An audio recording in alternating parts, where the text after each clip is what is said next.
Hello everyone, and welcome to the weird, scary and horrible parts of humanity.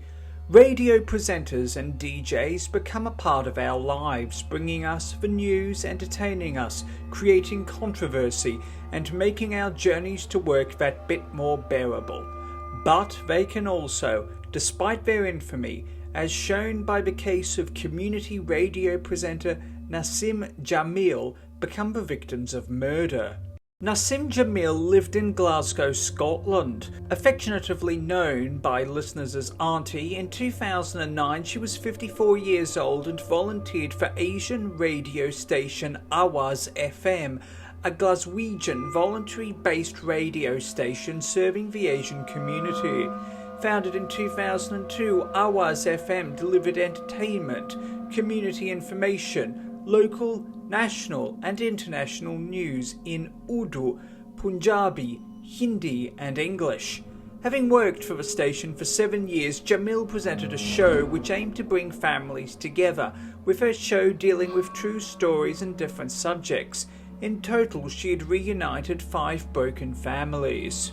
Her husband passed away in 1996 to brain cancer, and she had 2 adult children, living with her daughter Nazia Kamil, aged 35 years old in 2009. Her son Omar, who is pictured to the left, was aged 30.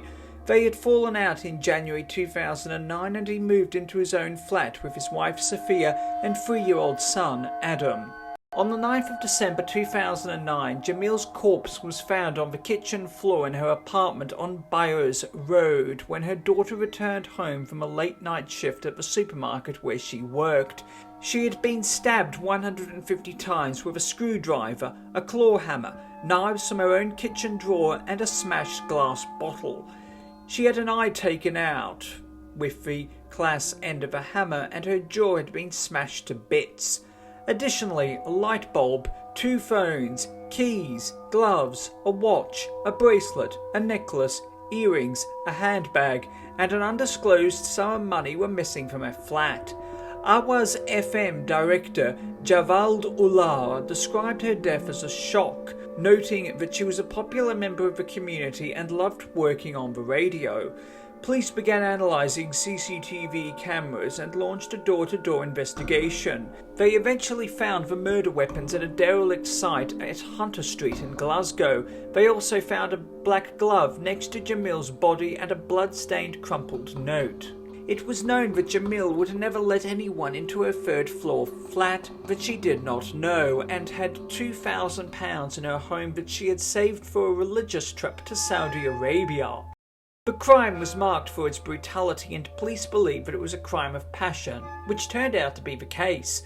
Police linked the crime to 29-year-old Khalid Sawar, who is pictured to the left with Jamil.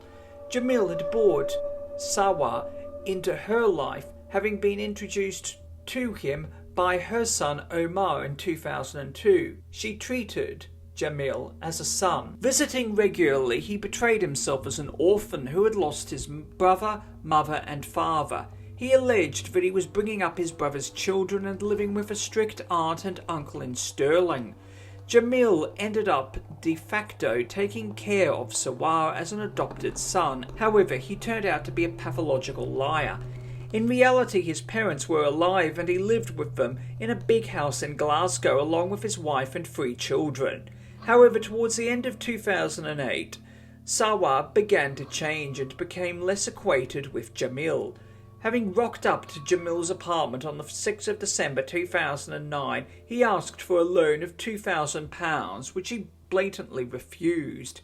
Described as rude and aggressive, Sawah turned up 2 days later on the 8th of December, just 1 day before the murder, and asked Jamil what shift she would be working at Awaz FM.